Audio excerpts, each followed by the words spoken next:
بسم الله الرحمن الرحيم عم يتساءلون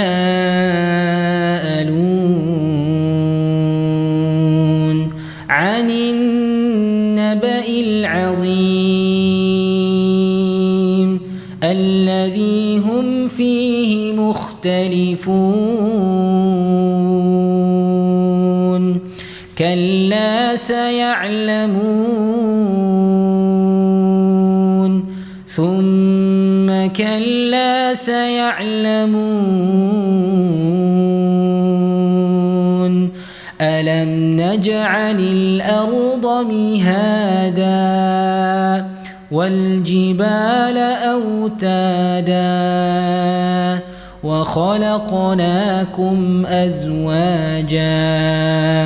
وجعلنا نومكم سباتا وجعلنا الليل لباسا وجعلنا النهار معاشا وبنينا فوقكم سبعا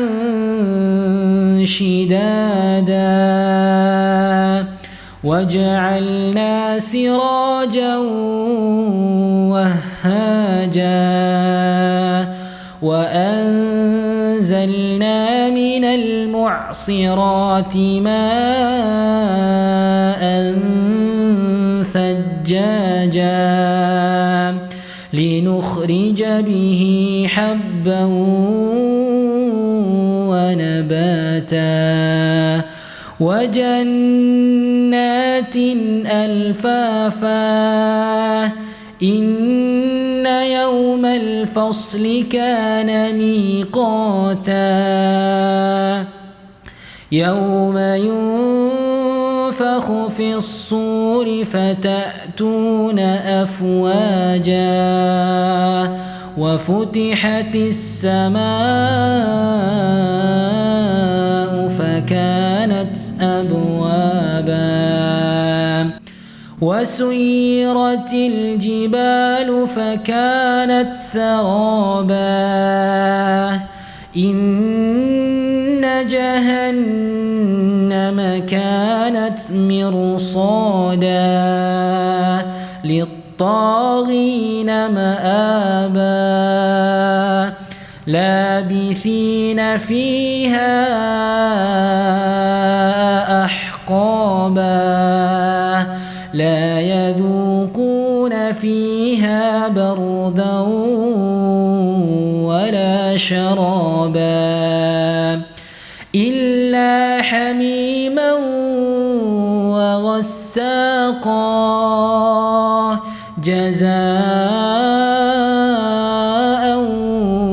وفاقا إنهم كانوا لا يرجون حسابا وكذبوا بآياتنا كذابا وكل شيء أحصيناه كتابا فذوقوا فلن نزيدكم إلا عذابا إن للمتقين مفازا حدائق وأعنابا وكواعب أترابا وكأسا دهاقا لا يسمعون فيها لغوا ولا كذابا جزاء من ربك عطاء حسابا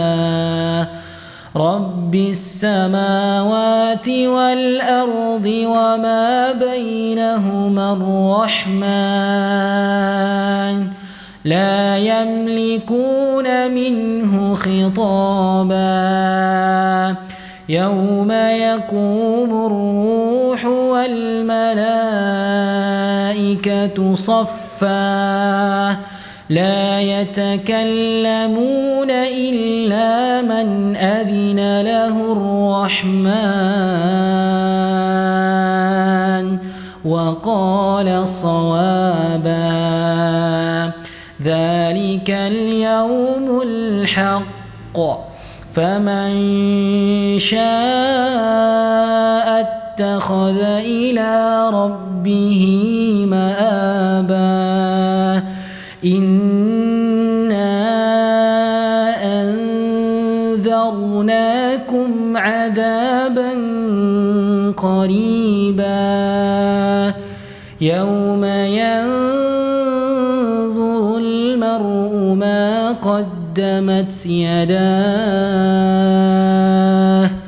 ويقول الكافر يا ليتني كنت ترابا.